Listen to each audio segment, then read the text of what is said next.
Heureux qui, comme Ulysse, a fait un beau voyage, ou comme Cestuila qui conquit la toison, et puis est retourné, plein d'usage et de raison, vivre entre ses parents le reste de son âge. Quand reverrai-je, hélas, de mon petit village, fumer la cheminée, et en quelle saison reverrai-je le clos de ma pauvre maison, qui m'est une province et beaucoup d'avantages. Plus me plaît le jour qu'ont bâti mes aïeux, que des palais romains le front audacieux. Plus que le marbre dur me plaît l'ardoise fine, plus mon Loir gaulois que le Tibre latin, plus mon petit Liré que le Mont Palatin, et plus que l'air marin, la douceur angevine. Et bonsoir à tous et bienvenue pour cette première édition de Résistance royaliste. Nous avons souhaité ouvrir cette première édition par le fameux poème de Joachim du Bellay. Nous vous proposons cette nouvelle émission à titre de pilote. Vous savez, comme on dit, un pilote, c'est un test. Nous espérons que cela va vous intéresser. Une fois par mois, ou deux, en fonction de l'actualité et de ce que vous, le public, vous nous direz, nous réitérerons cette émission. Le format est simple. Je vais vous proposer avec l'équipe de Résistance royaliste d'aborder des sujets d'actualité et de société. Chaque chroniqueur viendra vous faire part d'un thème et nous essaierons de le décortiquer, de le faire vivre et surtout, nous recueillerons vos impressions en fin d'émission. C'est pour cela qu'il est important de mettre en commentaire vos questions, vos impressions à la fin de chaque émission et nous prendrons le temps de répondre sur les éditions suivantes. Donc, n'oubliez pas de le faire. Alors, nous sommes la résistance royaliste, mais, me direz-vous, pourquoi la résistance? Parce que nous, à Résistance royaliste, nous estimons que le pays de France est en état d'occupation, que des forces étrangères à ce que nous sommes occupent notre pays depuis la Révolution dite française. Ces gens ont investi toutes les strates de la société française, prétextant sauver le peuple et le rendre libre. Mais force est de constater que depuis 2 siècles, le peuple français n'est pas libre et il sert malgré lui des intérêts qui ne sont pas les siens. Alors, ce soir, pour cette première édition, j'accueille l'inénarrable Alexandre, qu'il ne faut plus présenter. Bonsoir Alexandre. Bonsoir, bonsoir à tous, citoyens, citoyennes, sujets, sujettes et grognards, grogneuses. Mais d'autres membres non moins fameux du cercle Richelieu.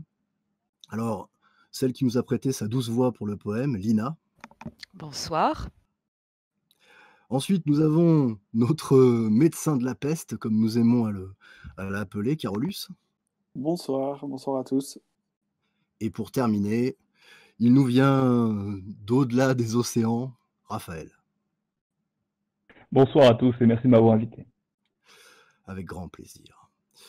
Eh bien, pour cette première édition,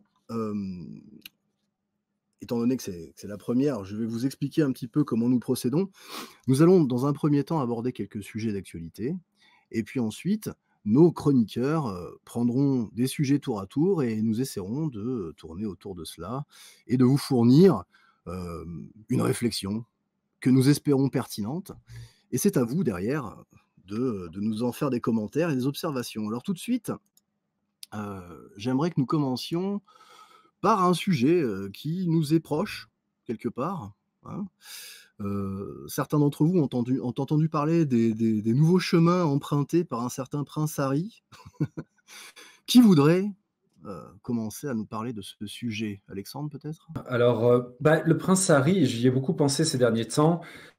Le prince Harry, c'est un échec multiple, en fait, pour la royauté anglaise. Premièrement, c'est l'échec de l'éducation d'un prince, une éducation ratée. Parce que souvent, on le sait dans les familles royales, l'éducation des cadets est un peu délaissée au profit de l'éducation des aînés. Néanmoins, à l'époque moderne, on pouvait imaginer, on se rend compte que l'effort a été fait probablement avec William, mais en aucun cas avec Harry. Échec au niveau de la prise de conscience des devoirs d'un prince et échec au niveau d'en faire grandir pour en faire un homme, tout simplement, parce que là, on voit bien qu'il se fait mener par le bout du nez par sa femme, qui est certes très jolie, mais enfin, des femmes très jolies, il en a eu un certain nombre, Harry. Échec de la royauté anglaise, qui, encore une fois, on a eu le prince Andrew, on a eu David, le roi, je ne sais plus combien, Édouard, il me semble, il y a 90 ans. Là, maintenant, on a Harry qui est un échec pour la famille royale, un échec pour la royauté anglaise, et un enfant qui n'a pas compris les devoirs liés à sa mission. D'accord. Mais est-ce que tu penses, après je donnerai la parole à nos autres intervenants, mais est-ce que tu penses que, sa situation familiale un peu particulière peut avoir un rôle là-dedans? C'est-à-dire le fait qu'il soit le fils de Lady Diana ou... Oui, je pensais évidemment à cela, oui. Oui, oui, alors je sais très bien ce que c'est de perdre sa mère quand on est jeune, donc je peux tout à fait comprendre le prince Harry sur ce point-là. Mais enfin, William a aussi perdu sa mère, et je rappellerai que les regards se sont d'abord portés sur William en tant que futur roi, avant d'être portés sur Harry. Donc c'est William qui a supporté une grande partie du regard public vis-à-vis de cet événement. Harry, lui, il a été quand même surprotégé par la famille royale. Alors, surprotégé, c'est relatif, parce qu'évidemment, c'est un prince, donc on le met en avant dès qu'on peut, mais il a été quand même protégé par sa grand-mère, Elisabeth, par son père, par son frère, et on vous remarque qu'il n'a pas fait preuve tout au long de sa vie d'une immense maturité, malgré tout. Avoir perdu sa mère jeune n'implique pas qu'on a tous les droits. Effectivement, la mort de sa mère et les relations qu'elle avait avec la grand-mère d'Harry, Elisabeth, ont probablement joué sur une distance qu'il a pu prendre vis-à-vis de la famille royale, mais cette distance, quand même, elle est très récente. Elle est liée à Meghan Markle, elle n'est pas liée à autre chose, puisque c'était le petit-fils chouchou d'Elisabeth, quand même. Il faut le rappeler aussi. Encore une fois, il a été Oui. très protégé, donc c'est une femme qui, encore une fois, fout le bordel dans la famille royale britannique. C'était le cas, c'était le cas il y a 80 ans pour David. Ça a été le cas pour la mère d'Harry, qui a un petit peu créé le problème dans la famille royale. C'est à nouveau le cas pour Meghan Markle. Et c'est bien dommage, parce qu'encore une fois, ce sont des gens, et Meghan Markle et Harry, qui n'ont pas compris les devoirs liés à leur position. Mais Meghan Markle, on peut lui pardonner parce que c'est une actrice, elle n'a pas été élevée pour être princesse, duchesse, etc. Harry, on peut moins lui pardonner parce qu'il a été élevé pour ça. D'accord. Raphaël? Moi, j'aimerais y voir une certaine lueur d'espoir. C'est-à-dire que la monarchie britannique, comme certaines monarchies qui ont su subsister, elles ont su perdurer parce qu'elles ont un peu trahi, je dirais, leurs fondamentaux. Elles se sont rangées du côté de la société progressiste, d'une certaine manière, tout en cherchant à titre personnel à préserver leur contour traditionnel, leur fonctionnement ancien. Et j'aimerais y voir une certaine lueur d'espoir pour nous, parce que d'une certaine manière, c'est un peu la preuve que, si vous voulez, à force de favoriser la décadence de leur peuple, ces élites finissent par être touchées eux-mêmes par cette décadence-là. C'est-à-dire qu'ils n'arrivent eux-mêmes même plus à transmettre leurs principes pragmatiques à leurs propres enfants. Ils finissent par être un peu emportés par l'esprit du siècle, on va dire. Donc la défection du prince Harry, c'est un signe des temps. Bah, ça pourrait être le signe que notre élite a de plus en plus du mal. Quand je dis notre élite, je parle de l'élite que nous subissons, bien sûr, a de plus en plus de mal finalement à se renouveler elle-même. C'est-à-dire qu'à force encore une fois de plonger le peuple dans la décadence, elle finit elle-même peut-être par être entraînée par ce phénomène de décadence et Ouais. par ne plus être aussi performante qu'avant. Ce qui nous laisse donc un espoir de changement évidemment. D'accord. Carolus? Moi, je suis un petit peu étonné parce qu'il a quand même Military Academy de Sandhurst. Il a été envoyé au front en Afghanistan. Il a même lui-même demandé à être en première ligne. Donc, les valeurs d'ordre, de sacrifice et se donner pour une grande cause, et ça, il en a conscience, je pense. Pour moi, clairement, sa trajectoire dévie lorsqu'il rencontre Meghan Markle, quoi. Sinon, Pardon. Le fait qu'il s'implique dans le fait militaire, tu y vois quoi, toi, exactement? Tu peux préciser? moi personnellement, j'y vois un jeune qui ne peut-être ne marchait pas droit au sens où la royauté britannique le désirait, et s'est dit qu'en l'envoyant sur le front, ça lui rappellerait une bonne méthode pour venir en fait à la royauté, quoi. D'accord, je comprends. Alors Lina, je sais que c'est pas forcément ton sujet de prédilection. Peut-être portes-tu un regard tout féminin sur cela? Absolument pas. Non, c'est vrai, j'ai L'in- rien à rajouter. L'influence d'une femme sur le destin d'un prince? Pour moi, je vais juste rejoindre, Alexandre en disant que je pense aussi que c'est une personne assez fragile, donc qui peut, se faire, «manier» entre guillemets, par des gens plus ou moins bien intentionnés, et j'espère pour lui que ce sont des gens bien intentionnés, mais bon. D'accord, très bien. Si je peux me permettre juste une Oui, observation, c'est quand même assez dingue qu'un prince qui n'a aucun problème financier, la première chose qu'il entreprend de faire en quittant la famille royale, c'est de créer une marque qu'il va vendre qui s'appellerait donc Sussex Royal, donc de référence à son duché, à son duc de Sussex et sa condition royale. Donc je trouve quand même ça très très particulier et évidemment pas très royal. est-ce que c'est pas tout à fait anglais que de faire de la marchandisation de tout, y compris de son titre? Oui, mais enfin, William ne l'a fait, Charles ne l'a pas trop fait, Élisabeth ne l'a pas réellement fait non plus. Enfin, oui, il y a eu une espèce de marchandisation sur David, enfin Édouard VIII, quoi. On l'avait vu aussi un peu pour lui, qui avait mis en avant son titre d'ancien roi d'Angleterre pour se vendre un petit peu dans certains milieux. Et je pense qu'on le voit aussi pour le prince Andrew. Mais quand même, là, créer sa propre marque et quitter la famille royale, c'est très particulier. Et on voit d'ailleurs ce côté absolument incroyable, c'est qu'il renie tous ses engagements, tous ses devoirs. C'est-à-dire qu'il y a un mois, il quitte la famille royale, il quitte tout ça, mais son premier réflexe, c'est quand même d'utiliser son titre nobilier pour créer une marque. Donc, Ouais, c'est... Voilà. ouais, c'est un affairiste. Euh, on pourrait peut-être partir sur quelque chose qui nous est plus proche et qui, pour le coup, rejoint un petit peu une forme de déclin. Vous savez que la- les mesures sur les retraites ont été enfoncées à coup de 49.3. C'est un dispositif tout à fait républicain et tout à fait légal, mais on voit que ça soulève tout un tas de protestations, alors qu'après tout, ça reste dans la droite ligne de la démocratie. Est-ce que l'un d'entre vous souhaite réagir à ce sujet? Bah, moi, je dirais que le 49.3 a déjà été largement utilisé pendant le quinquennat précédent, et que Macron, notre président en place, était dans le gouvernement précédent. Donc, si on s'attendait à des méthodes différentes de gouvernance ou d'application de nouvelles lois, il faut pas rêver. Bien sûr qu'il allait réutiliser les mêmes méthodes.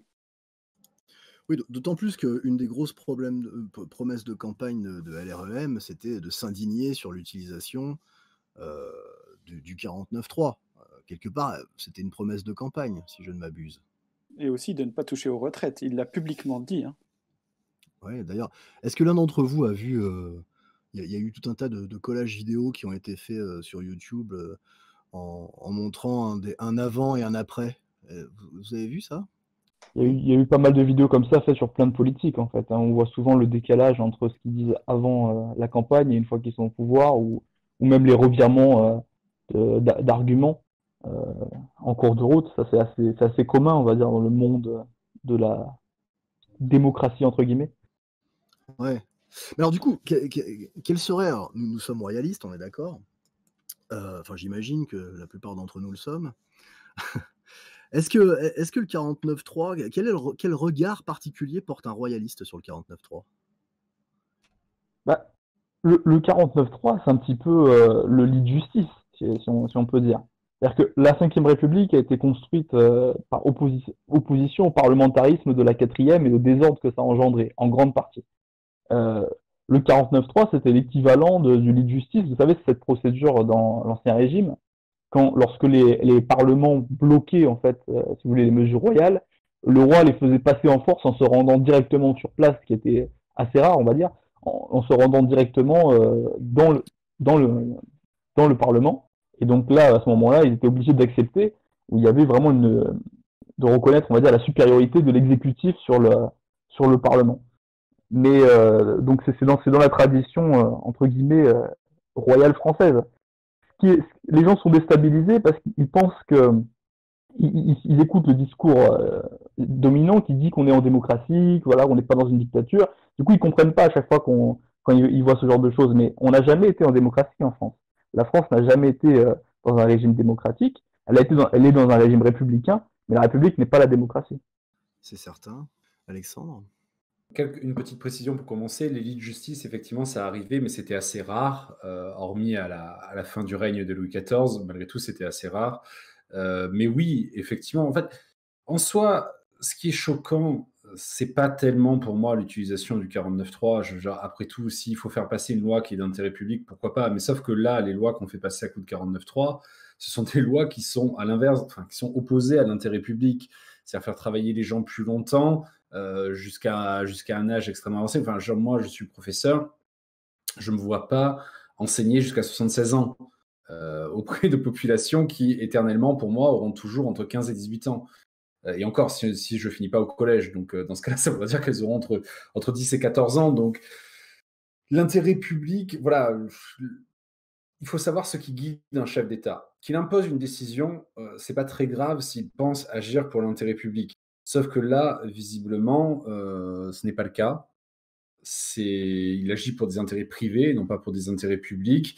Il impose des décisions alors que, effectivement, comme d'habitude, comme tous ceux qui ont fait campagne avant lui pour l'élection présidentielle, il expliquait qu'il n'imposerait jamais une décision, mais que ce serait toujours en concertation. Alors, en concertation avec qui? Puisque déjà, les syndicats qui ne représentent plus grand monde ne participent même pas plus réellement à ces négociations, puisqu'ils quittent la table des négociations régulièrement, mais de toute façon, les syndicats ne représentent plus grand monde. Donc, c'est une négociation entre qui et qui? Entre finalement personne. Le 49.3 a mis fin à toute négociation, donc c'est fort malheureux.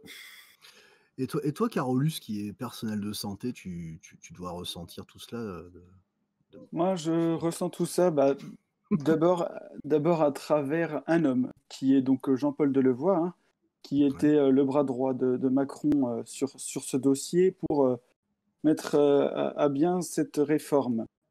Quand on voit toutes ces allégeances et ces liens avec les assurances privées qui, on va pas se le cacher, lorgnent sur le gâteau, on peut se dire que le gouvernement utilisera de toute façon toutes les méthodes qui peuvent conduire à la réforme de la retraite.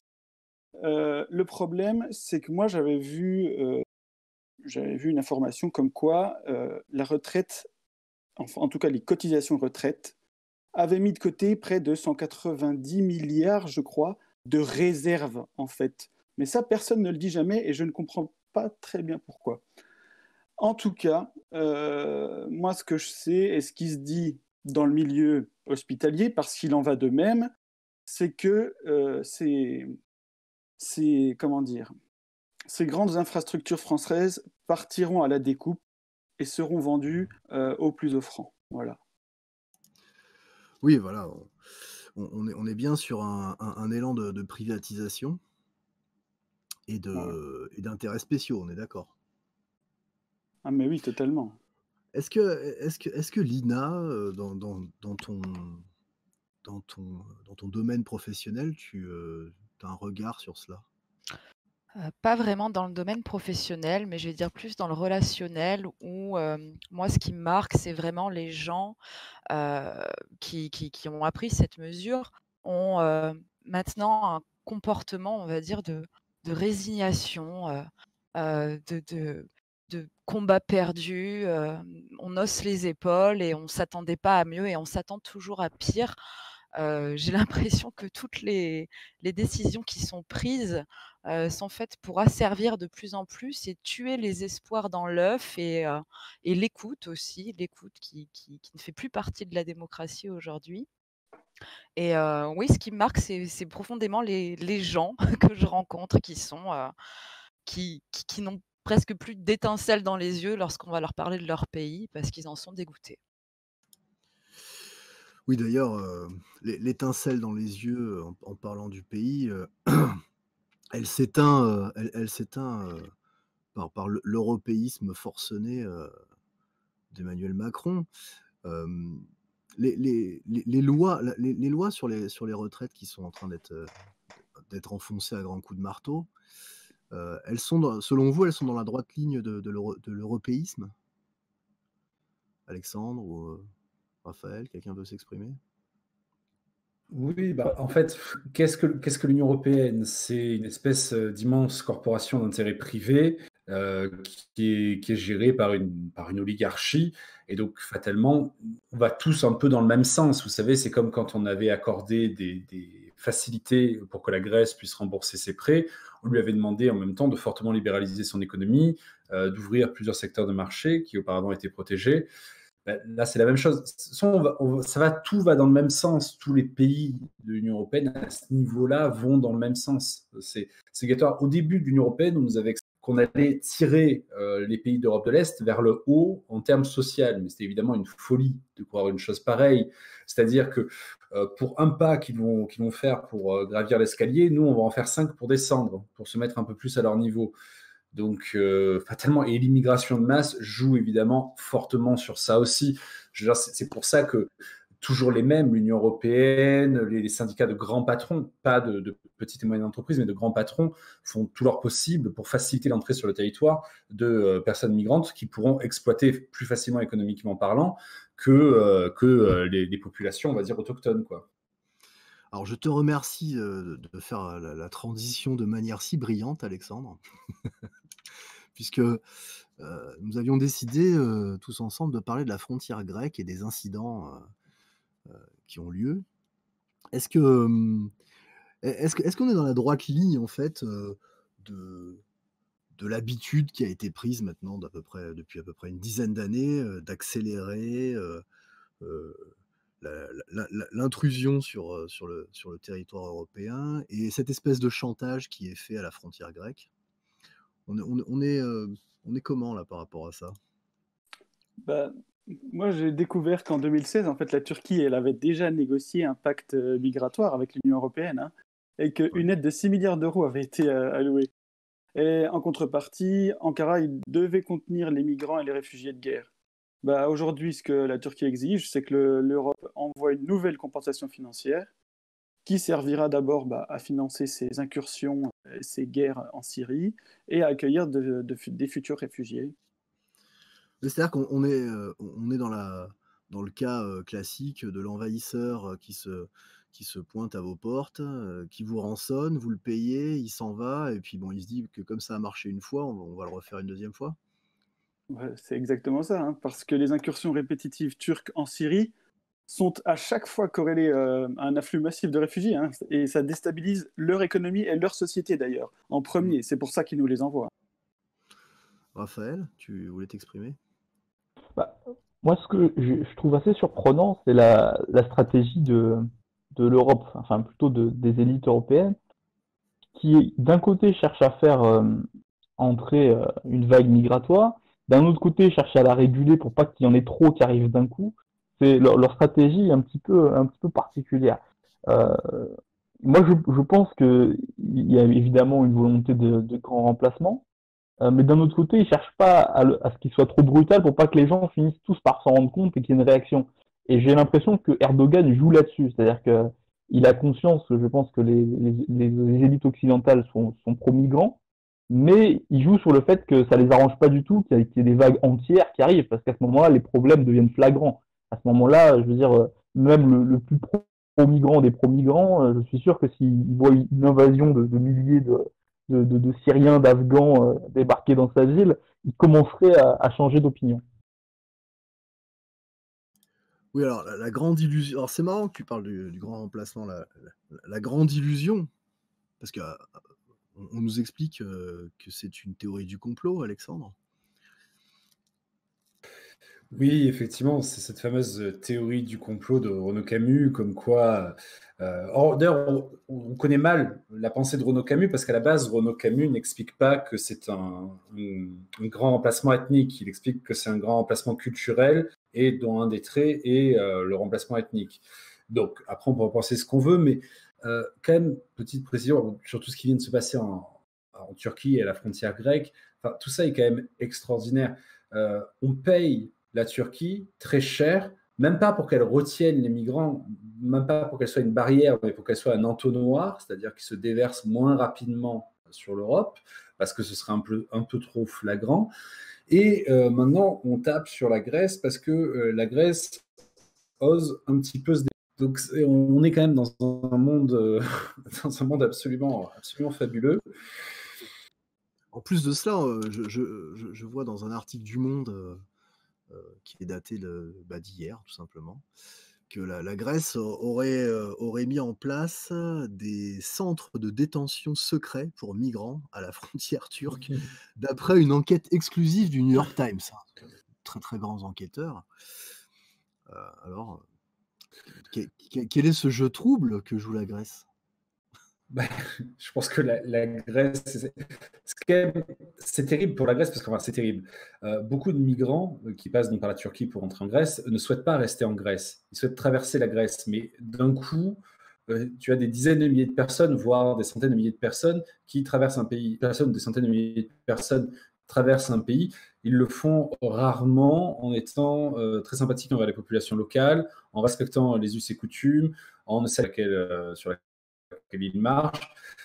Les pauvres Grecs sont en train de subir l'arrivée des on va dire, voilà, là où les uns passent, l'herbe ne repousse pas, et ben, c'est un petit peu ça. Donc c'était déjà un pays qui était brisé économiquement et même politiquement. Maintenant, il n'y a plus grand-chose. Ils sont obligés de laisser passer des centaines de milliers de gens. On devrait aider les Grecs, c'est ça en fait le souci, c'est qu'on ne devrait pas s'allier qui ne nous sert à rien, parce qu'on leur redonne des sommes colossales pour finalement même pas arrêter ces migrants, mais les faire passer moins vite. On devrait aider les Grecs à leurs frontières, en fait. La logique, ce serait ça, ce serait de donner de l'argent à la Grèce, donner des troupes à la Grèce pour les aider à leurs frontières. Alors justement, l'Obs titrait il y a quelques jours, parce qu'apparemment ton souhait serait d'aider les Grecs, mais apparemment les Grecs s'aident eux-mêmes, puisqu'ils sont armés de fusils et ils chassent les migrants à la frontière gréco-turque. Il y a des milices qui se forment. Mais c'est très intéressant, parce qu'à chaque fois dans l'État est défaillant, on voit quand même qu'il y a deux types de personnes. Ceux qui se laissent mourir s'organisent pour assurer leur propre sécurité. On a quand même toute notre science politique occidentale est basée sur la théorie comme quoi l'État se forme par le regroupement de plusieurs familles, voire de plusieurs clans, qui admettent de perdre une partie de leur liberté pour la sécurité. Sauf qu'à partir du moment où ce contrat est rompu, à partir du moment où on n'a plus la sécurité, il est logique que les gens qui sont dans cet état retrouvent leur liberté, et notamment leur liberté de se défendre. Oui, et l'article de l'Obs de nous narrer la mort d'un Syrien de 20 ans, mort sous les balles, en agitant un chiffon blanc, son passeport dans l'autre main. C'est hautement poétique. Raphaël, toi qui es adepte de poèmes, qu'en penses-tu? Je sais pas, peut-être que le drapeau blanc veut dire autre chose en grec. Mais non, moi je vois. Le problème en France, c'est que pour revenir sur ce que disait Alexandre, c'est que l'État ne repose pas sur la nation. Euh, Effectivement, dans un système, en théorie, l'État repose sur la nation, donc quand l'État ne remplit plus ses fonctions, la nation est légitime pour l'exercer à nouveau. Mais en France, la réalité, c'est qu'aujourd'hui, on a un État qui est déconnecté de sa nation, qui est une entité à part. Et donc, forcément, il voit la nation comme une concurrente presque, plutôt que comme la source de sa légitimité. Alors, j'ai pas tout à fait dit ça, Raphaël. J'ai pas tout à fait dit que du coup, quand l'État était absent, c'était la nation qui reprenait. J'ai dit que c'était l'individu qui reprenait. Donc, on est à un niveau inférieur. C'est-à-dire que là, c'est vraiment la liberté individuelle qui reprend ses droits contre les devoirs qu'on doit habituellement à l'État. L'État qui est censé avoir le monopole de ce qu'on appelle la violence légitime. Mais c'est vrai, il n'y a plus, ce que j'avais dit dans une émission il n'y a pas longtemps, il n'y a plus de nation. en France. Ouais. Donc, c'est pas la nation qui reprend ses droits, c'est l'individu. C'est purement l'individu. La tentative de retour de la nation, c'est les Gilets jaunes. C'était les Gilets jaunes des débuts, en tout cas. Moins seulement, non, mais c'était les Gilets jaunes des débuts. C'était cette France périphérique qui se reprend. Mais là, ce qu'on voit en Grèce, c'est pas la nation grecque, c'est l'individu qui se forme en milice parce qu'à un moment, il faut bien, si l'État fait pas son boulot, il faut bien le faire à la place de l'État. Alors, j'ai une question pour vous tous. Les Grecs se forment en milice. Bon, effectivement, de la Grèce jusqu'à la France, il y a un certain chemin et les migrants vont avoir tendance à se diluer dans divers États. Mais vous pensez qu'on pourrait voir apparaître des milices en France? Oh, je pense que oui, hein. De toute façon, il n'y a qu'à regarder du côté de nos anciens militaires et puis aussi leur position sur possible de ces migrants. Ils vous le disent, hein, que peu importe, tous ceux qui sont armés sortiront et se défendront. Oui, ça, il n'y a pas de problème. D'accord. Ouais. Raphaël? Comme je le disais, selon moi, en France, l'État ne traite pas les citoyens comme la source de sa légitimité, il les traite presque comme des concurrents. On avait eu l'exemple de, euh, c'était Génération Identitaire, il me semble, qui était allé faire une Ouais, tout à opération fait. dans les Alpes. Ouais. Ouais. Bon, immédiatement, l'État, les médias, enfin tout l'establishment français, s'était empressé de les traiter comme étant, comme si c'était eux les délinquants. D'accord? Ouais. Ils les ont pas traités comme des citoyens légitimes qui étaient en train de défendre leur pays face à des gens qui, eux, pour le coup, étaient vraiment dans l'illégalité. Donc, c'est-à-dire que en Grèce, j'ai l'impression, peut-être que je me trompe, mais j'ai l'impression que l'État s'accommode quand même plutôt bien d'avoir du renfort de sa population, de certains individus de sa population. Euh, Ouais. comme c'est le cas aussi dans d'autres pays d'Europe de l'Est. Alors qu'en France, j'ai pas l'impression que l'État s'accommoderait vraiment de ce coup de main, si on peut dire. On, on voit passer pas mal d'articles sur les violences faites aux femmes et je vais profiter, Lina, que tu es sur l'émission. Quelle est ta perception de l'invasion migratoire? Tu es proche d'une grande ville, il me semble. Oui, plus ou moins. Après, moi, j'ai une vision, très dramatique de tout ça. J'ai beaucoup d'incompréhension aussi et surtout vis-à-vis du système politique aujourd'hui qui, pour moi, n'est intéressé que par l'argent et heu et se préoccupera peut-être plus, de la santé de son argent que de la santé de ses citoyens et de leur sécurité, mais aussi des gens qui fuient un pays en guerre. Donc je vais avoir un regard tout à fait, maternel et désolé, sur ces gens-là parce que pour moi, ce sont aussi des gens qui souffrent et au lieu de trouver des solutions, peut-être, autres que leur, tirer dessus, heu, voilà, on va on va plutôt réfléchir à une politique, de défense. Mais bon, pour moi, c'est pas ces gens-là qu'il faut attaquer. Ce sont c'est rien en fait. Ces gens-là ne sont rien et font les bénéfices de la santé et de l'argent des pays. Mais bon. Ce sont des dégâts collatéraux de la grande entreprise. Ah mais tout à fait et je souhaite à tout le monde qu'on n'ait jamais à fuir un pays, un jour. Ah, d'accord. Alors, on peut se poser la question, peut-être que certains d'entre vous voudront y répondre. Euh, Ces gens fuient. Alors, ils sont attirés par les mirages de l'Europe qu'on leur vend. Mais pourquoi ne restent-ils pas dans leur pays pour défendre leur pays? Ah, Raphaël? j'aimerais apporter une petite réponse quand même, parce que quand on dit ils fuient, je pense qu'il faut faire attention quand on dit ça. Parce que déjà, selon moi, quand on fuit, on se réfugie proche de chez soi. À partir d'une certaine distance, on n'est plus dans la fuite déjà. C'est-à-dire qu'en Turquie, ces gens ne sont pas en danger. Donc ils sont plus en train de fuir quand ils arrivent en Europe. Ils sont déjà dans une autre optique. J'ai habité pendant un certain temps en Guyane. Figurez-vous qu'en Guyane, en ce moment, ils sont débordés par la migration en provenance de Syrie. Je ne sais pas si vous voyez quand même la distance. Je pense que là, il y a un certain stade où on n'est plus dans la fuite. On est clairement dans le prétexte des Ouais. difficultés qui sont réelles. Je pense dans leur pays, effectivement, il y a de la souffrance, il y a de la guerre, ça, on va pas le nier. Euh, mais ils savent très bien comment fonctionne le système occidental. D'ailleurs, il y a ceux qui sont déjà sur place qui les aident. Il y a beaucoup d'associations humanitaires, entre guillemets, qui les orientent très bien. Ils reçoivent pas mal d'aide dès qu'ils arrivent en France, notamment. Et donc, euh, se focaliser sur l'aspect guerre, je pense que ça fait partie des éléments de propagande de l'État. Par ailleurs, je tiens quand même à rappeler qu'il y a beaucoup, le parallèle est un peu dur, mais durant les invasions barbares, hein, de l'époque des grandes invasions, il y a beaucoup de tribus qui envahissaient l'Empire romain qui se présentaient comme étant des gens qui fuyaient l'invasion des Huns. Je veux dire, c'est pas parce que quelqu'un fuit qu'il ne présente pas aussi un danger, qu'il n'est pas lui-même aussi une menace, qu'il n'est pas lui-même, entre guillemets, il n'est pas forcément meilleur que la personne qu'il fuit aussi. Donc il faut faire attention avec ce type de raisonnement très, très charitable, bien intentionné, mais qui des fois ne sont pas forcément appropriés. Très bien. Alors, nous sommes arrivés au bout de cette première partie. Est-ce que quelqu'un veut rajouter quelque chose avant que nous passions à la suite de l'émission? On, on va commencer par une note un peu plus artistique avec Lina. Lina, tu voulais nous parler de l'exposition des 100 ans de Soulage, c'est cela? C'est cela. Je suis ravie de faire l'entrée l'entrée en guerre avec mon art contemporain. Eh oui. Oui, je vais parler de Soulage et dont l'exposition s'est terminée lundi pour ses 100 ans.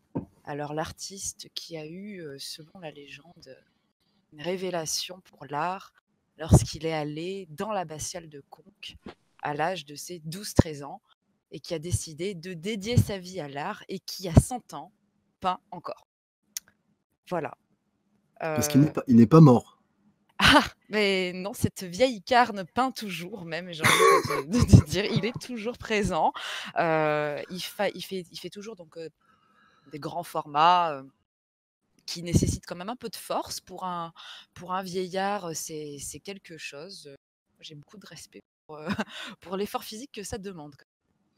Ah bah, explique-nous un peu en quoi consiste l'art de Soulage, parce que bon, avant que tu nous en parles, je pense qu'on était nombreux sur le cercle à ne pas savoir qui était ce monsieur et qu'est-ce qu'il avait fait.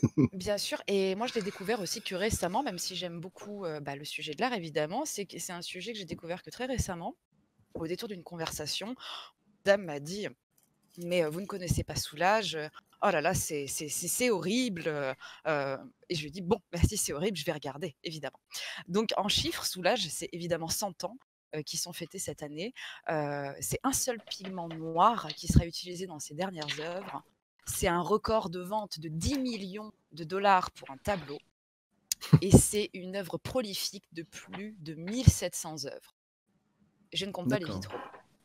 Alors Pierre Soulage, brièvement, il étudie l'art lorsqu'il est jeune. Il passe le concours des beaux-arts pour faire plaisir à l'un de ses maîtres.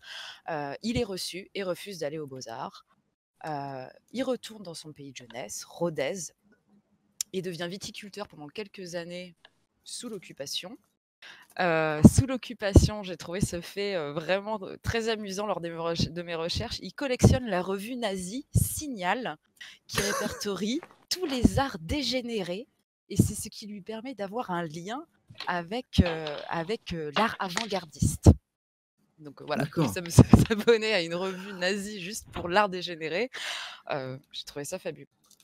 Ah d'accord. C'est sa source d'inspiration, tu veux dire? C'est pas sa source d'inspiration, ça aura été sous l'occupation, en fait, le seul lien qu'il va pouvoir trouver avec l'art contemporain.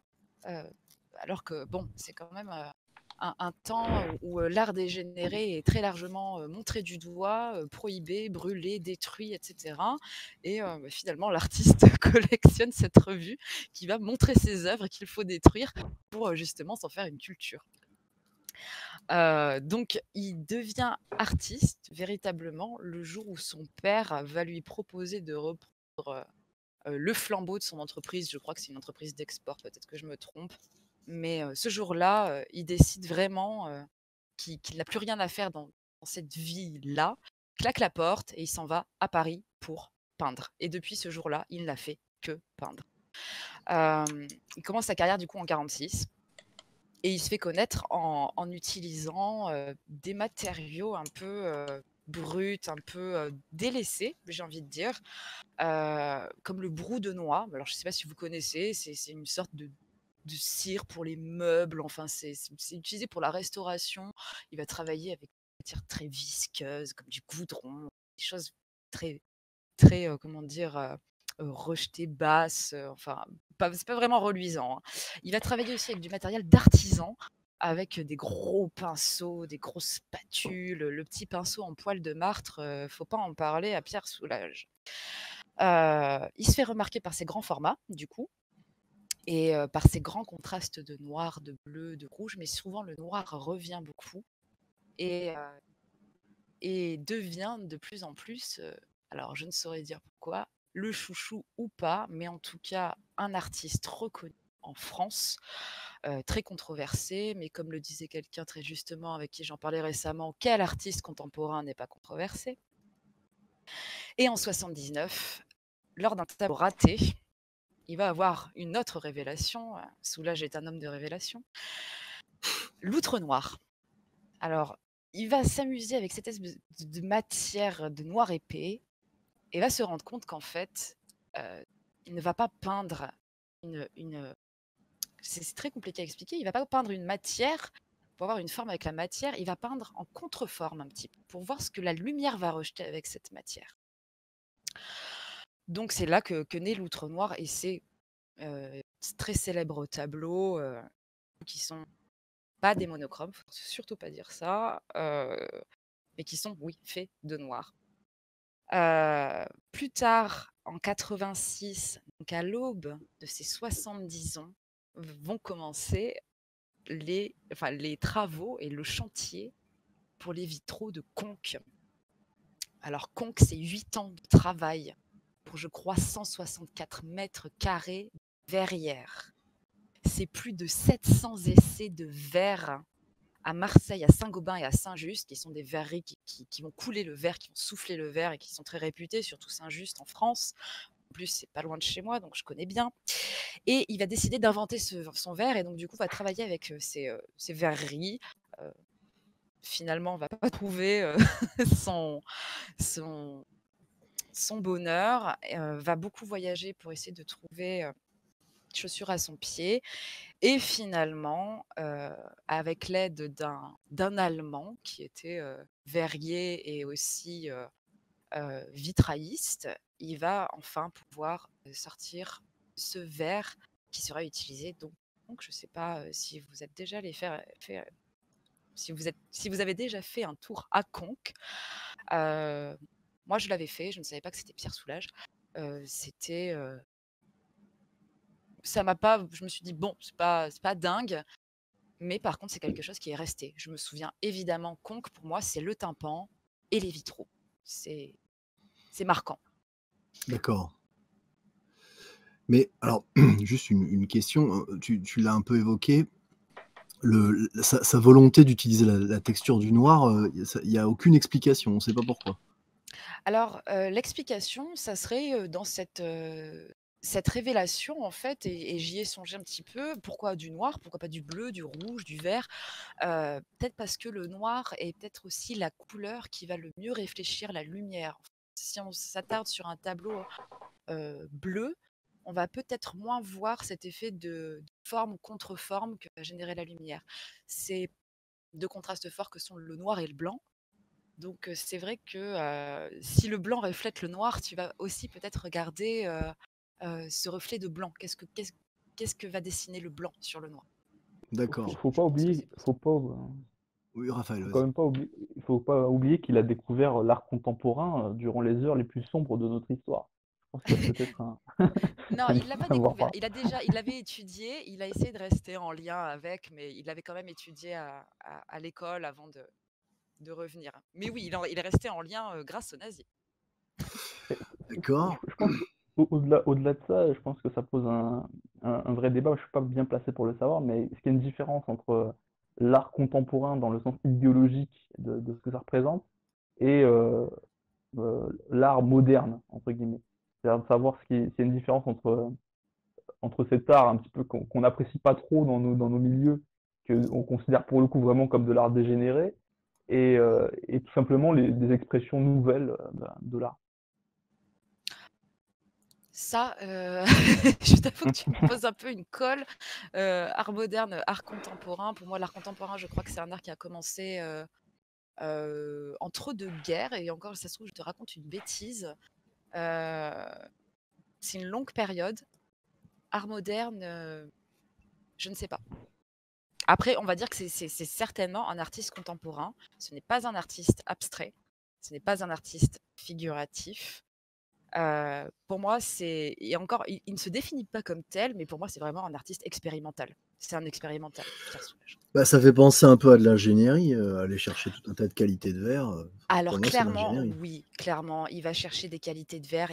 Ça a quand même duré 8 ans l'histoire, hein, entre la pose des vitraux, les gens qui ont manifesté, parce qu'il y a aussi donc tous les habitants qui ont qui se sont révoltés lorsque les vitraux, on a quand même enlevé des vitraux qui étaient en parfait état pour mettre les vitraux de Pierre Soulages, parce que Pierre Soulages avait eu cette révélation dans cette même abbatiale et s'est dit c'est là que je veux poser mes vitraux. Un chantier à plus de 8 millions d'euros, sans compter les honoraires de monsieur, ça a été quelque chose qui Mais avait quand même secoué le village. C'était quand même hautement politique à ce moment-là. Alors, politique, ça, je t'avoue, j'ai essayé de faire des recherches dessus.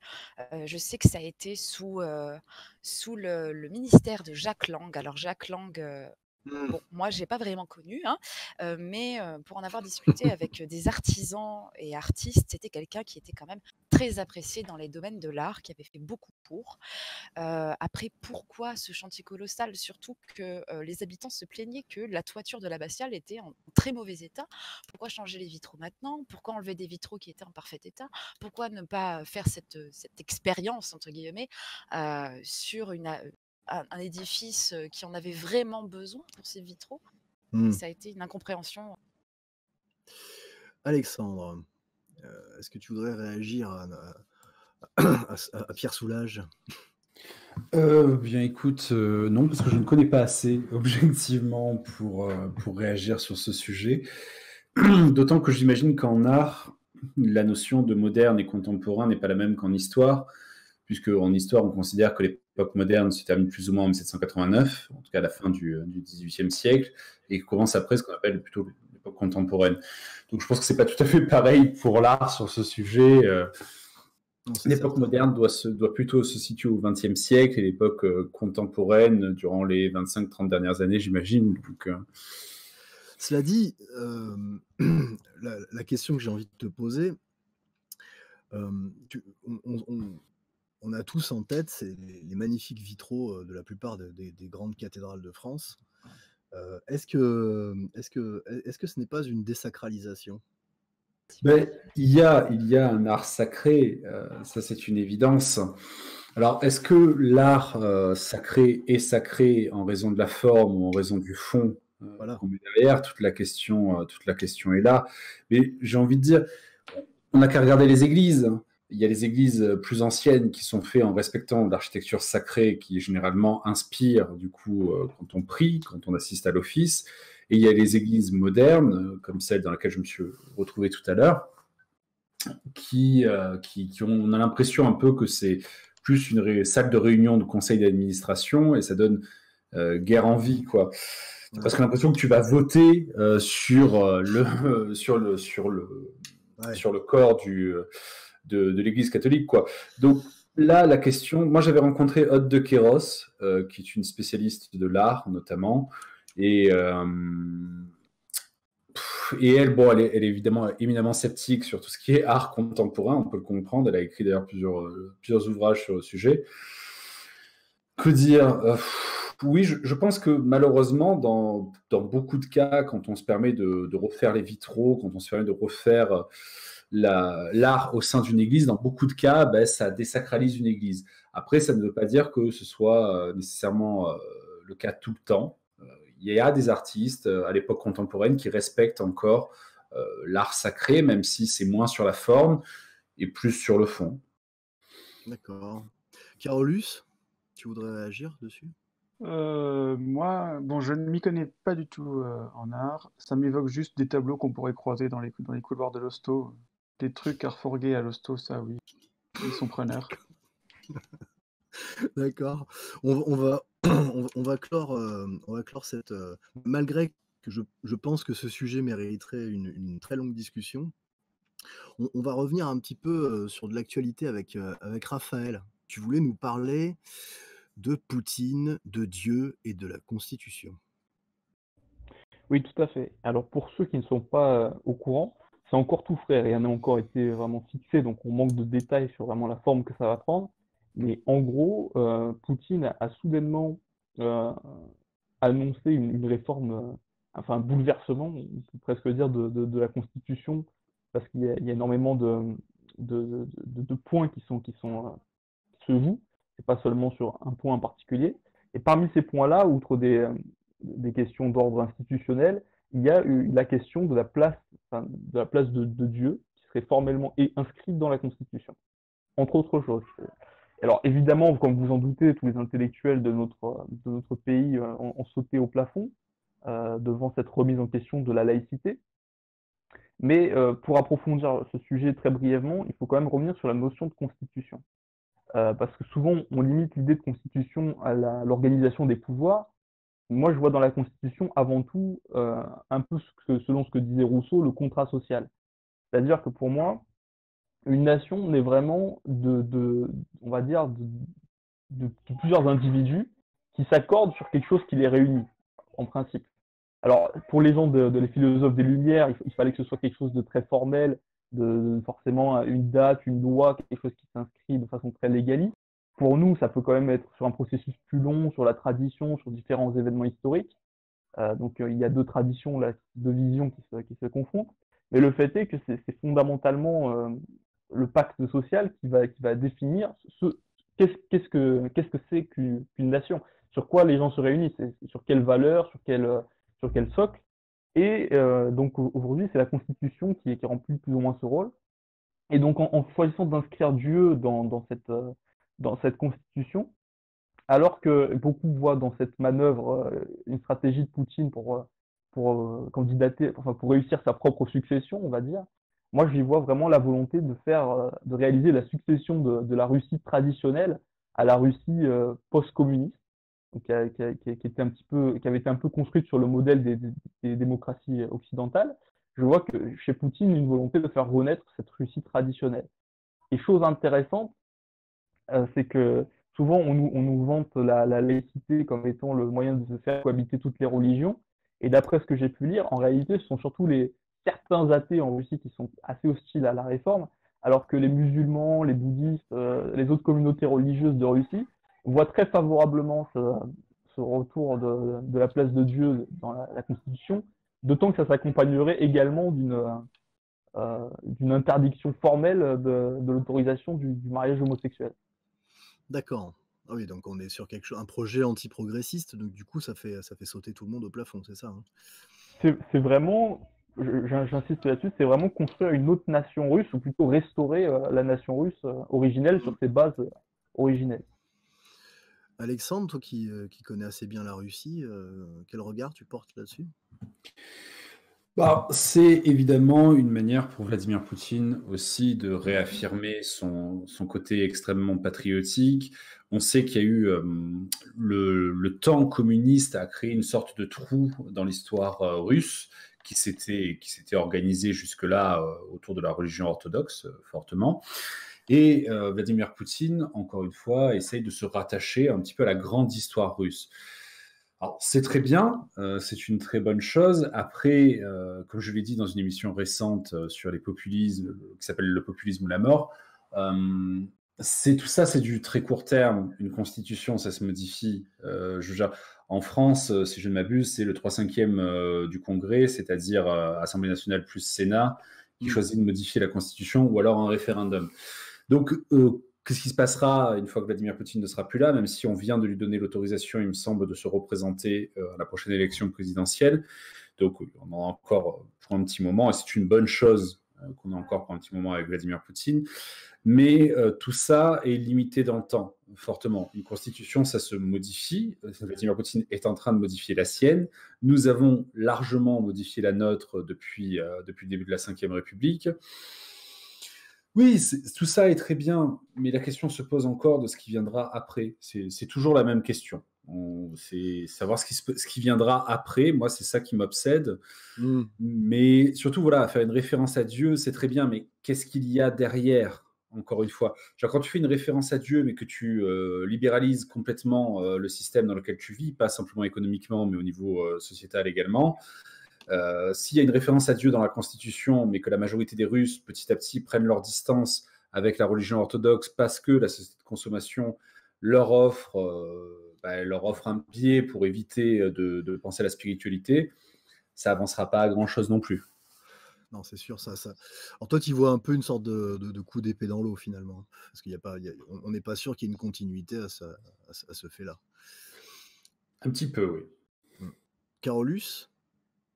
Eh ben, moi, je trouve qu'il est dans la droite ligne de sa politique de réaction aux attaques, on va dire entre guillemets occidentales, hein. Il a réagi et est intervenu sur la guerre en Syrie suite aux fâcheuses images de Kadhafi prenant une balle dans la tête en pleine rue. Il a vu que ces forces occidentales s'attaquaient à la Syrie. Il a décidé de faire un stop. Il voit que sur le terrain sociétal en Occident, les mœurs plus ou moins décadentes sont en train de s'attaquer au code civil, et au code social. Il se pare de l'arrivée de cette décadence dans son pays et s'emploie à l'inscrire dans la Constitution. Je trouve que c'est une bonne chose. Il réagit plutôt bien. Donc toi, tu vois un peu la Sainte-Russie. Ouais, exactement. D'accord.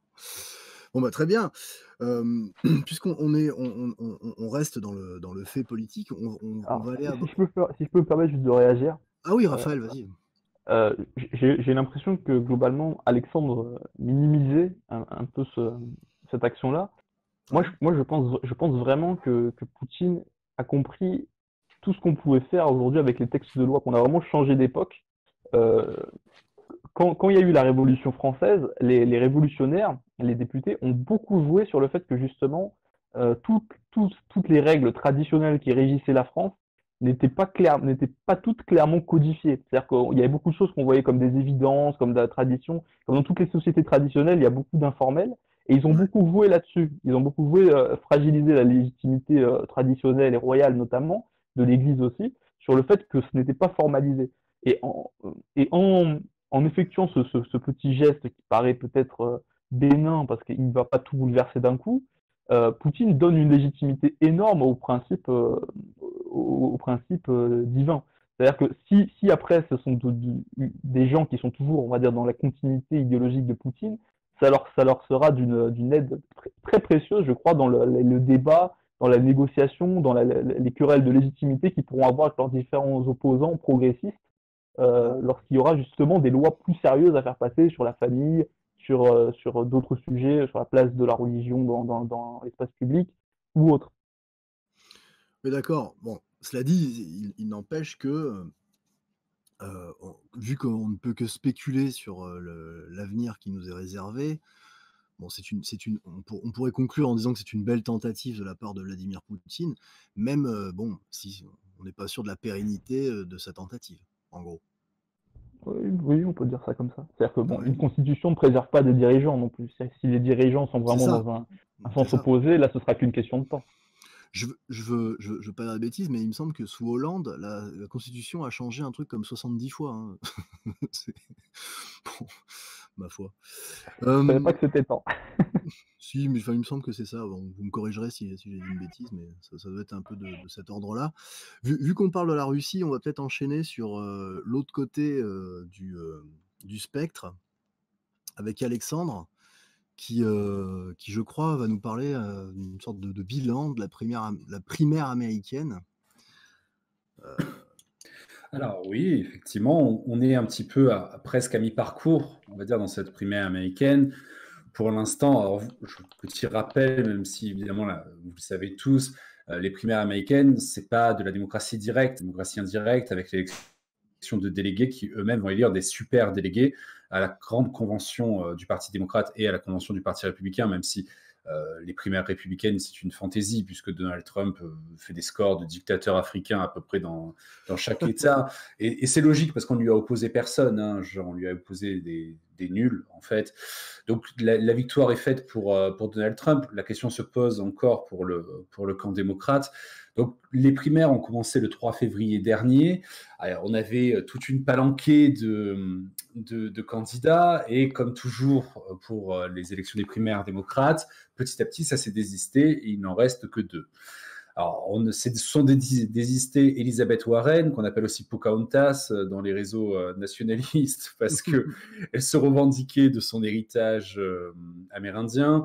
Michael Bloomberg, que certains voyaient déjà comme le grand vainqueur, parce que milliardaire de l'élection du Parti démocrate. Pete, alors encore une fois, on sait qu'on ne sait pas prononcer son nom, donc je vais le faire le plus simplement possible, Buttigieg, qu'on avait présenté encore une fois comme celui qui allait peut-être changer la donne à l'élection. Donc lui aussi s'est retiré. Amy Klobuchar, qui également s'est retiré. Donc il nous en reste 2, Joe Biden et Bernie Sanders. Alors moi, j'avais dit que Joe Biden, ça allait être le Alain Juppé de cette élection. Il était parti pour ça, puisque dans les 2 premières primaires, ça a été un échec total et absolu pour lui. Mais le Super Tuesday l'a sauvé et l'a remis. Vous savez, Super Tuesday, c'est ce mardi d'il y a 2 semaines, je crois, où une douzaine d'États ont voté en même temps, et il a remporté quasiment tous les États. Je crois que Bernie Sanders en a remporté 2. Et donc, il est repassé devant Bernie Sanders avec actuellement 864 délégués contre 710 pour Bernie Sanders. Et soyons honnêtes, la messe n'est pas dite, mais on approche de la fin quand même. Ouais. C'est assez mal barré. Là, il y a eu une nouvelle grande journée hier de l'élection démocrate, le 10 mars, qui n'était pas un Super Tuesday, mais qui était quand même très important. Il y a 6 États qui votaient, le Dakota du Nord, que Bernie Sanders a gagné. Malheureusement pour lui, il n'y avait que 14 délégués disponibles là-bas. L'Idaho, que Joe Biden a gagné. Le Michigan, que Joe Biden a gagné, avec 125 délégués quand même. Le Mississippi, que Joe Biden a également gagné. Le Missouri, que Joe Biden a également gagné. Et Washington, que là, on va voir. On n'a pas tous les résultats définitifs, mais ça a l'air relativement partagé. Alors, dans une semaine, il me semble, auront lieu des élections. Voilà, le 17 mars 2020, donc 4 États vont voter en même temps, dont 3 très importants. Donc, il y aura l'Arizona avec 67 délégués, la Floride avec 219 délégués, l'Illinois avec 155 et l'Ohio avec 136. Donc, le trou presque définitif peut se faire dès la semaine prochaine pour Biden, et ça a l'air relativement bien parti pour lui, au moins dans 3 de ces 4 États. Donc, c'est mal barré pour Bernie Sanders. Il faut voir que Bernie Sanders est vraiment détesté par pas mal de gens au sein du Parti démocrate. Il n'arrive pas à faire l'union, hein, très clairement. Il n'arrive pas à réunir suffisamment de gens autour de lui, alors que Biden, le Alain Juppé de la politique américaine, lui paraît plus conciliable, on va dire conciliable ou conciliant, les deux d'ailleurs peut-être. Et probablement qu'on va avoir un duel du coup d'un vieux de la vieille, un ancien vice-président des États-Unis, donc Joe Biden, contre Donald Trump. Donc ce qui est assez amusant, c'est que visiblement le Parti démocrate n'a pas compris ce qui avait tué Hillary Clinton il y a 4 ans. C'est-à-dire cette position de représentante à l'époque de l'establishment. Et ils n'ont pas réussi probablement à faire la transition pour trouver quelqu'un qui pourrait chasser sur les terres de Donald Trump, c'est-à-dire les terres populistes, en quelque sorte, c'est pas un gros mot pour moi. Donc les terres de tous ces blancs déclassés, mais aussi même auprès de la population afro-américaine. Bon, le vote est clairement acquis aux démocrates, ça, il n'y a pas grand-chose à dire. Mais auprès d'autres populations qui ne sont pas nécessairement toutes blanches, là, par contre, Donald Trump intéresse beaucoup parce que il apporte des solutions pour les déclassés, quoi, qui sont majoritairement blancs, mais pas que blancs. Et ça, Biden, il ne pourra pas le donner, à mon avis, Ça va être plus difficile qu'on croit parce qu'on avait dit que Biden était mort. Finalement, il ne l'est pas. Hein. Il faut croire que les vieilles carnes ont la vie dure. Mais je pense quand même que ça passera pour Donald Trump au final parce que il a un taux de satisfaction très important auprès de ceux qui ont voté pour lui, Donald Trump.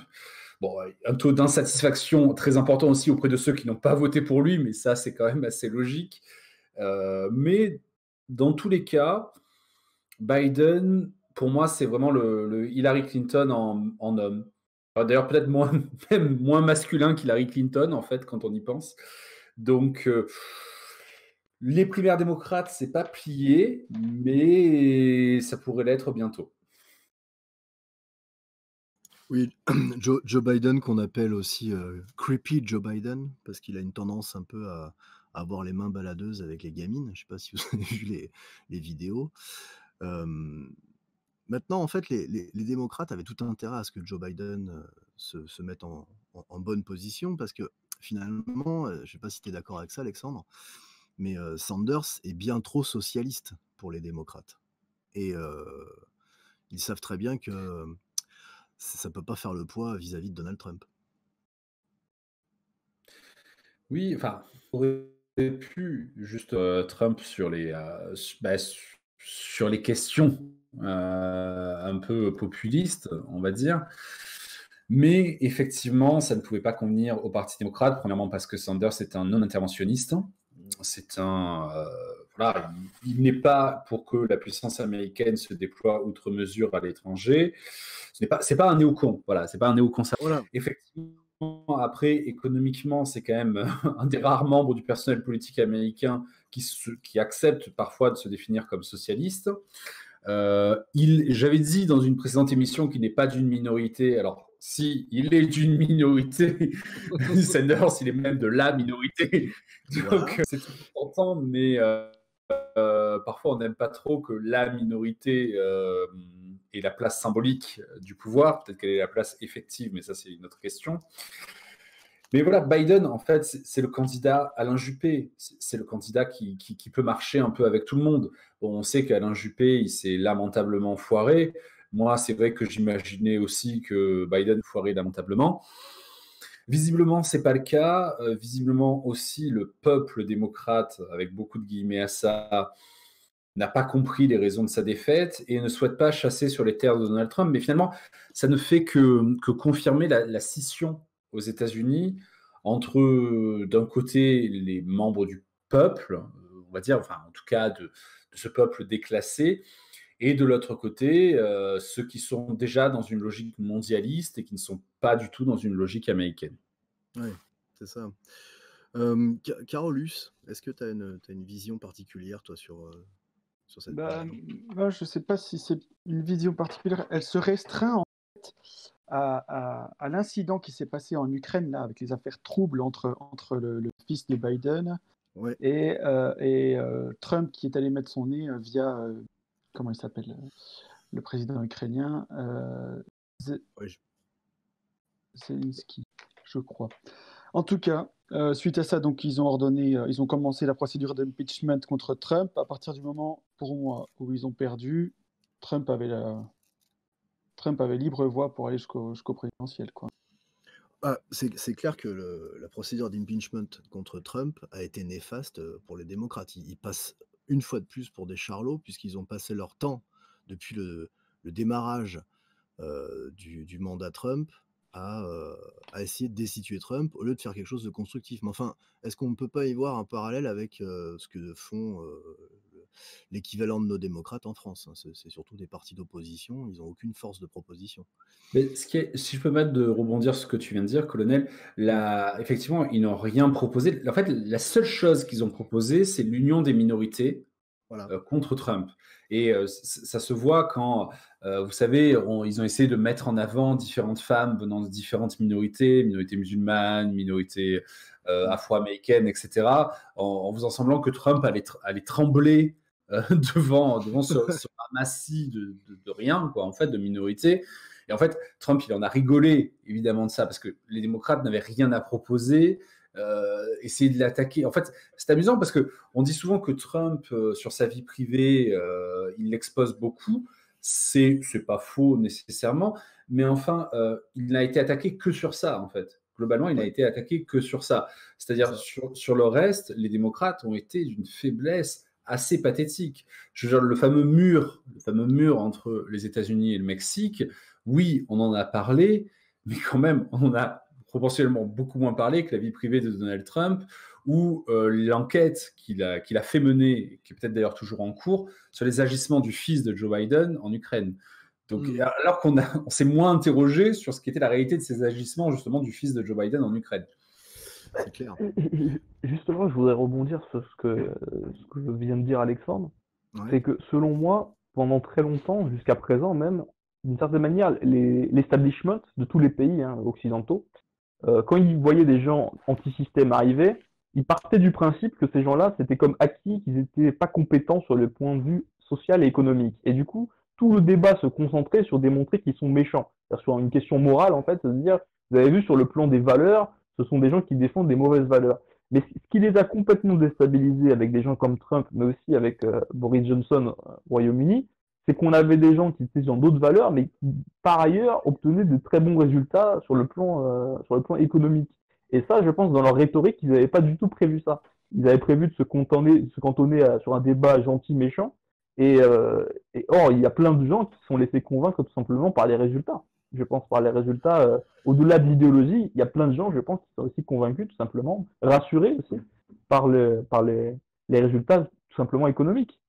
Ah bah oui, t'as des défections en masse dans le camp démocrate aux États-Unis, hein. Et même parmi pas uniquement de l'électorat, hein, des élus en fait qui font défection. Mais bon, là aussi on peut y faire un parallèle avec ce qui se passe avec LREM. Ils n'arrêtent pas de perdre des sénateurs, enfin pas des sénateurs, mais des représentants. Parce que de toute façon, ça reste des partis d'opposition sans aucune force de proposition et ils sont extrêmement désorganisés, obscurs, abscons et amateurs. Donc, on va enchaîner sur une autre désorganisation avec le docteur de la peste, Carolus. Ouais. Alors, la désorganisation, parle-nous de la désorganisation. Et ben déjà, comment en parler alors que moi-même, quand j'essaye de m'informer, les sources sont désorganisées, les informations sont désorganisées. Une information n'est pas valable entre 10h et ensuite si on la reprend à 18h, quoi. Enfin, là, c'est infernal.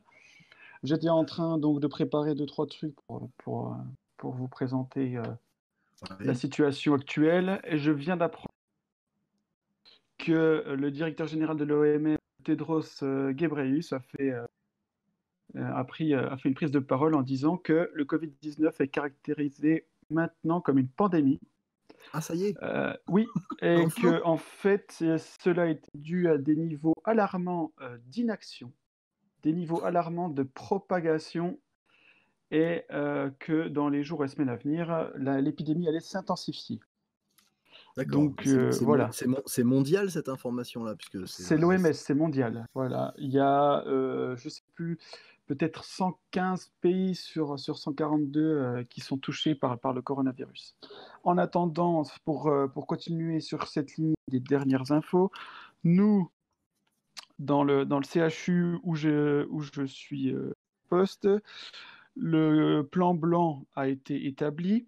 Donc, ce sont des procédures qui permettent un aménagement des circuits, de locaux et une organisation dédiée qui est immédiatement reconvertible pour l'usage et la prise en charge des patients suspects. Donc, d'accord. on est bien dans la réponse au virus proportionnée et graduée. Par contre, sur le plan médical, oui, mais par contre, au niveau politique, sur le plan politique, on subit une véritable incohérence de nos dits gouvernants. La cacophonie médiatique aggrave la situation. Les méthodes intrusives de la part des réseaux sociaux et de la presse, ainsi que la gestion politique, administrative et parfois un peu médicale de l'épidémie entretiennent une hystérie collective. C'est globalement acté, hein, nos politiciens sont dépassés par les événements. En témoigne le 24 janvier 2020 la prise de parole d'Annie Buzyn où elle nous apprend que le risque d'importation est quasiment nul. Le 3 mars 2020, elle se contredira en disant que l'épidémie touchera un grand nombre de pays et que les stocks de masques et les commandes de matériel médical sont faits et prêts. L'attitude contrastée de notre président, hein, lui, le 7 mars, qui se permet d'aller au théâtre pour inciter les Français à sortir malgré le coronavirus, pour finalement nous expliquer le 10 mars, en sortant de l'hôpital Necker, que nous ne sommes qu'au début de l'épidémie et que de toute façon, depuis plusieurs semaines, ils se préparent collectivement à affronter l'épidémie. Olivier Véran, depuis qu'il est en poste, nous sort 260 millions d'euros de la réserve des budgets des hôpitaux, alors que au niveau des hôpitaux, plus d'une centaine de services d'urgence sont en grève depuis des mois et demandent plus de moyens.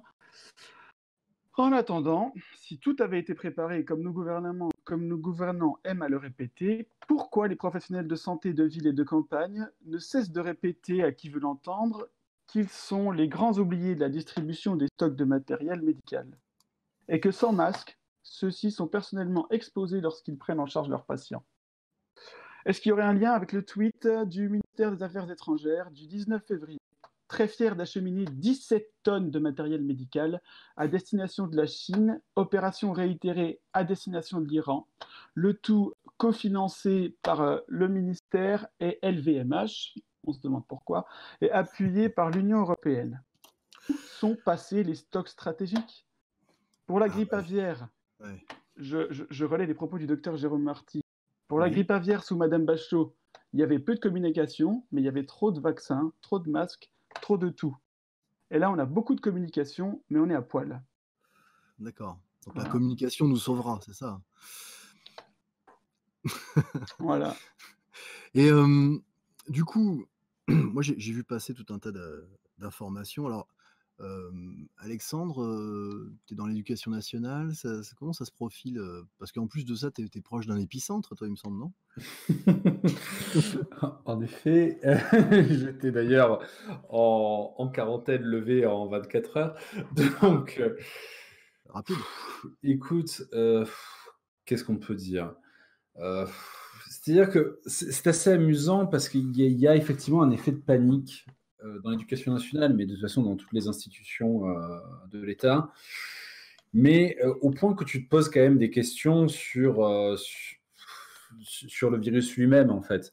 Ouais. Parce que, comme on vient de le dire, on nous explique un jour que ce n'est pas grave, le lendemain que ça l'est beaucoup. On nous explique qu'au stade 1, il faut rester enfermé chez soi, mais qu'au stade 2, c'est pas nécessaire parce que le virus est déjà sur le territoire.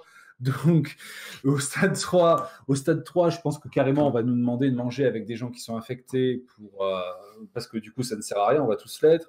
Enfin, il y a un manque de cohérence générale que je ne m'explique pas. Un matin, on nous dit que c'est grave, l'après-midi, on nous dit que justement, ce n'est pas grave. Je remarque également que dans toutes les discussions que j'ai pu percevoir chez mes collègues, chez les parents d'élèves, etc., tout le monde relativise beaucoup, mais je remarque également qu'un certain nombre de mes collègues refusent de me serrer la main. Donc, je me dis que malgré tout, les gens sont perdus, tout simplement, comme je le suis moi-même, hein, d'ailleurs, parce que je ne sais plus si c'est grave ou si ça ne l'est pas. J'ai cru comprendre qu'il y avait du mieux en Chine et que l'épidémie reculait. Alors, est-ce que en sortant petit à petit de l'hiver, justement, l'épidémie va continuer à reculer, comme pourrait le faire la grippe, par exemple? Je n'en sais rien. Mais je trouve que la gestion, effectivement, catastrophique. C'est-à-dire qu'on est dans exactement l'inverse, entre guillemets, de ce qu'on a vu avec Roselyne Bachelot, mais l'exactement inverse d'un plan tout pourri, c'est également un plan tout pourri, en fait, visiblement. Ouais. Donc, c'est quand même très bizarre.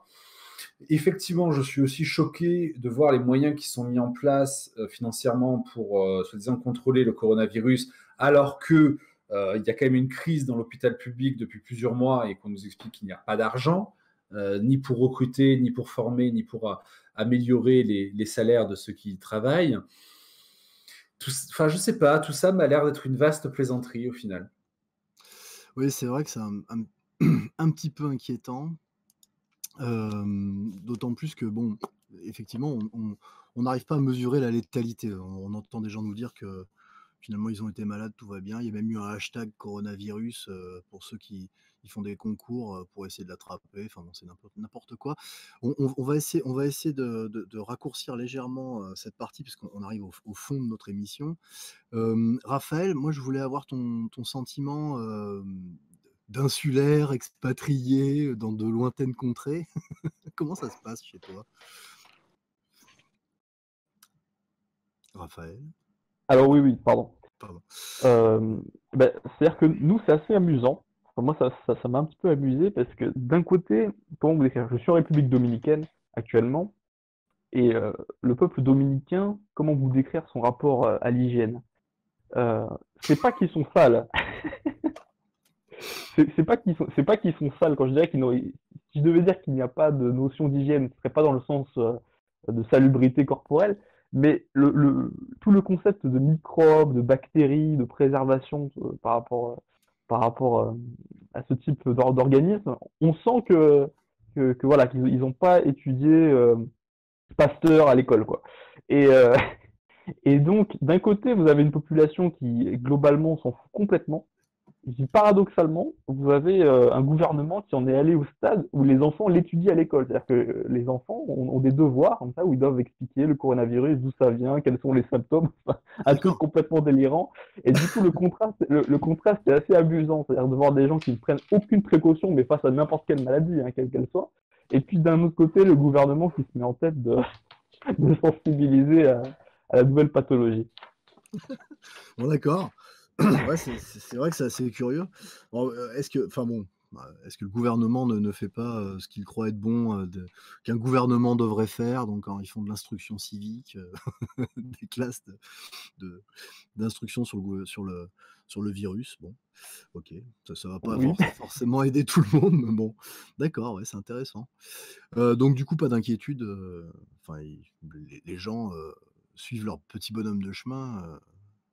C'est pas le genre de civilisation à s'inquiéter face à ce genre de phénomène.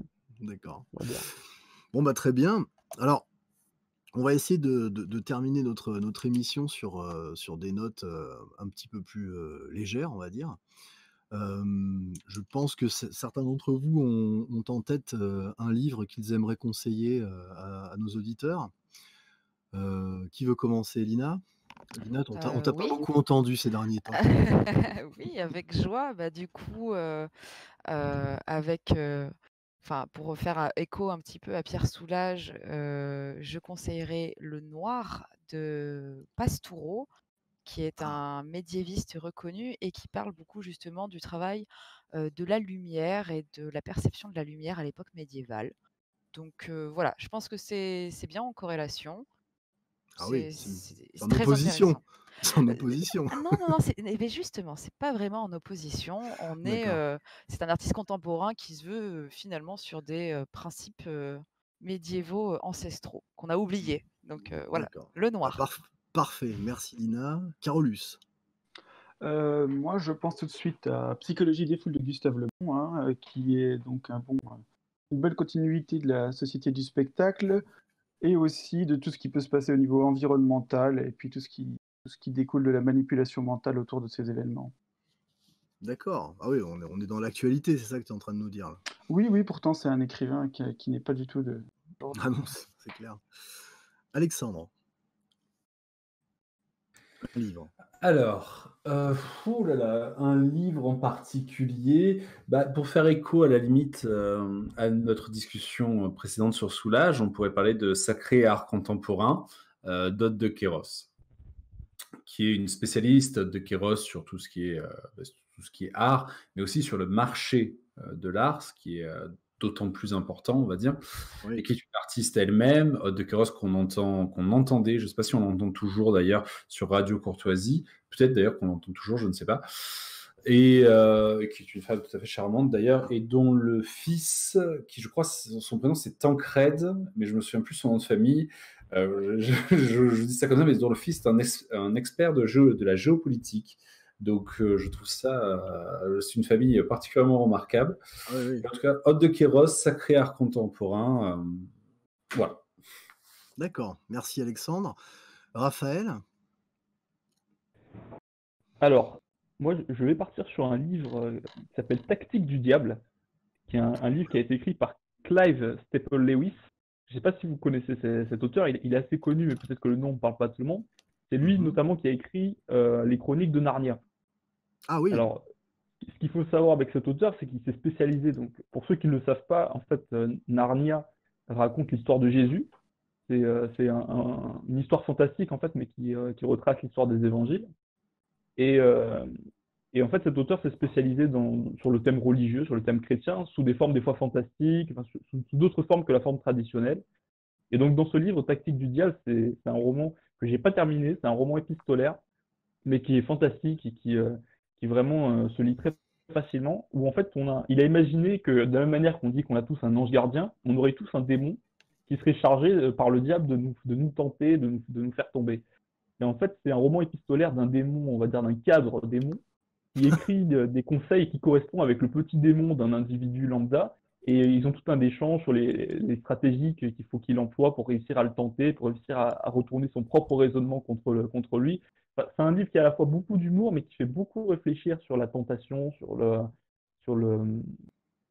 rapport qu'on a sur les moyens aussi qu'utilise le diable pour nous tenter, en retournant nos propres pensées contre nous.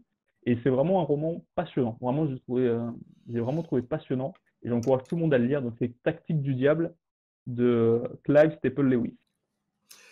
Alors, je te remercie. Moi, je vais juste conseiller très brièvement un livre que je viens de terminer, en fait, qui n'a rien à voir avec notre sujet, bien évidemment. Ça s'appelle Le bataillon des réprouvés, le Bilhomme, Indochine 1949-1950 de Raymond Muel. Le bataillon des condamnés n'aura ni insigne ni fanion. Ces soldats devront gagner avec leur sang et discrètement une réhabilitation problématique. En octobre 48, des bagnards, menottes aux mains, certains chaussés de sabots de l'administration pénitentiaire sont dirigés vers le camp de Fréjus pour y constituer une unité destinée à l'Indochine. C'est un passage de l'histoire que j'ignorais totalement. Je suis tombé dessus en faisant mes recherches sur l'Indochine dernièrement. Et je vous le conseille parce que ça vous apprend un certain cynisme tout à fait républicain. Donc voilà, je vous redonne le titre. C'est donc de Raymond Muel, Le bataillon des réprouvés, le Bilhomme, Indochine 1949-1950. Alors, chers auditeurs, je vous remercie de nous avoir écoutés. Je vous rappelle que Résistance Royaliste a besoin que vous nous posiez des questions pour que, en fin d'émission, là ce n'est pas le cas puisque c'est notre première, en fin d'émission, nous prendrons les questions qui nous semblent les plus pertinentes, on ne va pas toutes les lire, hein, bien sûr, et on fera un passage en troisième partie d'émission où on essaiera de répondre à vos questions, à vos thématiques, du mieux qu'on le peut. Donc on compte sur vous, bien sûr, de pouvoir créer ce lien entre vous et nous. Donc je vous remercie de nous avoir écoutés. Résistance royaliste, lève l'antenne.